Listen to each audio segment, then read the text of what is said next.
What up, everyone? Pat Mayo here, discussing the 2021 Waste Management Open One and Done Picks. This is a new feature that I'm going to try to be providing every week. A short video about the One and Done section, primarily focused on the Fantasy Golf Championships and the race for the Mayo Cup. If you're watching this video, please smash the like button for the episode in the comment section. Tell me, who is the player this week you definitely would not use from the top end? Like, yeah, obviously there's bums at the back end of the field you're never going to use. But if players people are considering using this week, which players would you want to not use at the very top of your priority list for the One and Done this week? Also, you can catch all of these along with other short betting focused and fantasy DFS shows on Daily Fantasy Sports Picks and Bets, The Mix.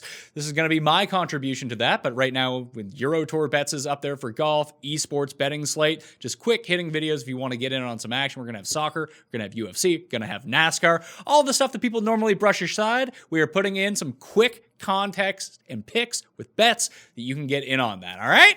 I'm just going to look at fantasynational.com. If you go to fantasynational.com/Mayo, you get yourself the discount and kind of look through the ownership projections from the top of DraftKings. That's one way that I find that you can really do well in the One and Done by looking at these guys and what their ownership percentages are. It really kind of dictates what's going on. And you have to understand what tournament that you're playing, the players and field strength of the tournament, and players who have already been used. So just looking at Fantasy Golf Championships right now, of the players available in this field, Sungjae Im is the most used player at 22%. Scotty Scheffler is second at 18%. Berger has been used by 16% of entries. And you have Palmer, Webb Simpson at 10%. Then no one else is less than 10%. So you have someone like John Rahm. He's only been used by 7% of players in this field. So you can play this one of two ways. Just by thinking about who's at the very top end. My overall strategy, I hit Patrick Reed last week. I had Rory. I have two teams in the contest, and this is the strategy that I'm trying to use every single week. Assess the top 10 on the betting board. Look at those 10 players, especially guys that are kind of clustered in odds. And this week's a little bit different because the range of odds are just highly, highly out there. And we've seen some winners from the mid-tier end up coming through. But just take those guys because, I mean, if you have, let's say, the four guys at the top, the five guys at the top, realistically, Rahm, Xander, Thomas, Rory, and Webb Simpson. They're all pretty close in odds. You can even throw Hideki into that mix too. And just take the least popular one. The odds are saying they have all around an equivalent chance of winning. So if one guy is going to be 20% owned and one guy is going to be 4% owned, it is to your best interest to use the 4%. And here's the fun thing. When guys are chalky, and this is going to work like once all year, that everyone gets onto one and done guy, and that guy ends up winning. Like the second year that Hideki won at this event, everyone was kind of on him that week. But normally, the chalkiest one and done play, it could be good, but normally they don't win. So finding that lower owned guy, that's how I ended up on Patrick Reed last week. That I looked at the odds, Patrick Reed was up there. No one really wanted to use him. I was like, yeah, screw it. I don't think he's the best fit for this, but again, I don't know anything about it. Just play some game theory on it. The odds are telling me he has a really good chance. Everyone else in the field is saying, nah, I don't think he's going to win. I think he was 4% owned last week. Finau was like 22% owned or something like that. And you got a good return from Tony. But I got a win from Patrick Reed at a much lower ownership too. And where so many people tied for second, the actual second place prize was far less than a normal second prize would end up being. So the win actually meant more in that context. So one of two things you can consider this week. I don't mind burning a Rahm or a Xander or a Justin or a Rory in this spot because I think those are the big four in the field this week. Webb Simpson feels like a lesser than in this field, although he is up there in odds. I think a lot of people will use Webb Simpson this week because they're not saving him for the Masters or the U.S. Open. They're not saving him for majors, the big money purses. Maybe they save him for the players, but everyone's at the players. You can get by with Webb Simpson. This feels like a very logical place. This and Heritage would probably be the two places where you save him. He's the defending champion. He's 15-1 in the betting market. That makes a lot of sense. So I assume he's going to be chalky, leaving all those favorites at the top relatively under-owned for where they should be. So like someone like Rahm, who's never finished worse than 14th at this tournament ever, it's probably going to be like 5% owned, maybe less because people are saving him for Torrey Pines at the U.S. Open to try to get, I don't think it's double the prize pool for first place, but the field is significantly stronger. If you can find a spot where you can get a low ownership play at a place where they could win $1.4 million, where the hell the prize purse is this week. If you can get a first or a second out of your guy, you use them that week. Because when we get to Torrey Pines for the US Open, everyone's using Rahm. So if Rahm doesn't win, and you've already used him and he has won, you're probably more likely to get more money out of the Waste Management field than you are out of the US Open field, to be perfectly honest with you. So you need, basically, if Rahm wins this week or comes second, that's a first, second, third, or fourth for Rahm at the US Open. I mean, I think my chances against a far weaker field in easier conditions at a place where I've seen him do it over and over at these conditions. So Rahm is on the short list. I think Xander shapes up to be very similar as well. People are saving him for the bigger events. This doesn't feel like a big event. This feels like a week where you can go with Will Zalatoris coming off a good week. If you haven't used Ryan Palmer yet, you can do that. Hideki, Berger, Webb, these are all going to be popular plays. If there's ever a time to use Ricky, hell, why not use him this week? Maybe Bubba Watson, maybe Brooks Koepka. These are all guys in that 55 down to 40, 30 to 1 range.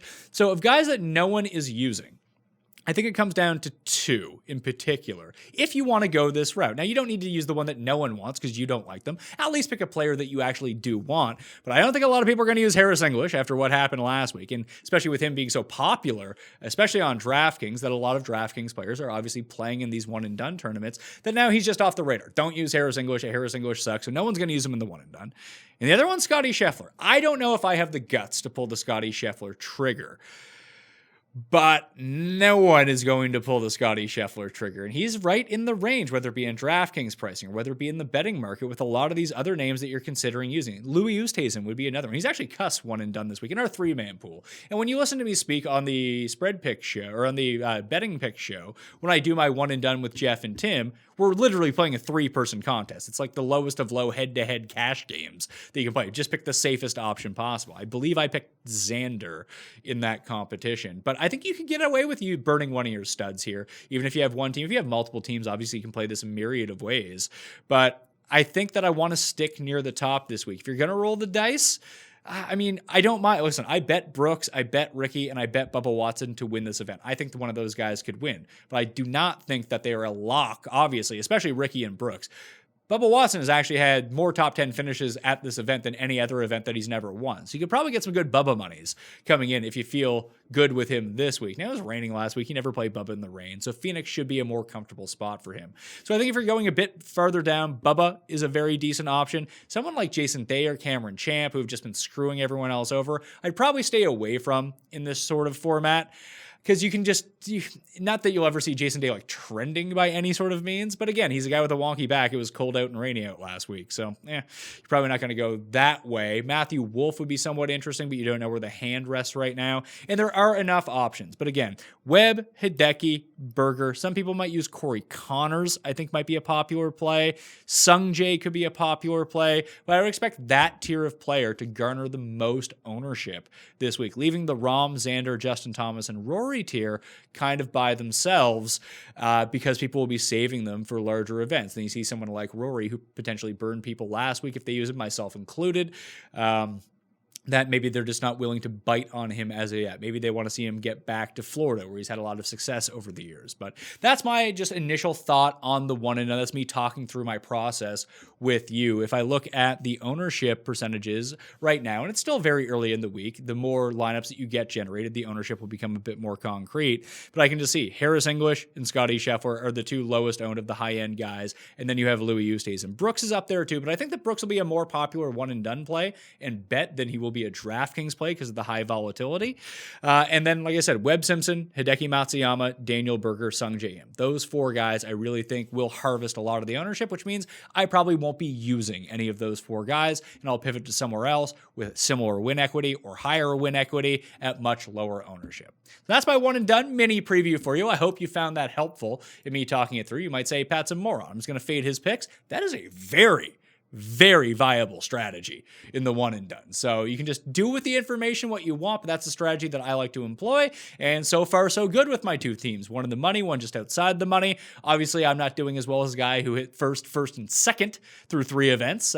Probably an unsustainable pace, but you got to find your winners somewhere. And blowing your load on a John or a Wyndham Clark or a Will Gordon or the types of guys that I like, or even Max Homa in this field. Maybe he can sneak you out a win. Chances are he's not going to sneak you out a win. In the one and done, if you're not going to come first, second, or third, you might as well miss the cut, because the $25,000 added to your prize total is not really moving the needle for you in the grand scheme of things. You need wins, you need runner-ups, you need third places. That's how you move up the standings. So use all your players with the highest win equity possible when the time is right. Make sure to use them all. And frankly, if you use Max Homa this week, are you really ever, if there's 31 events and we're already through 3 of them, why would you ever use Max Homa? Maybe you're so far behind at some point of the year, you need an outlier to hit for you, and that's the only way that you come back. But no one is out of it yet, at all, even if you have 3 missed cuts through 3 weeks. So I don't see why you would burn something on a guy who's not inside the top 50 in the world. That's just my thought on it.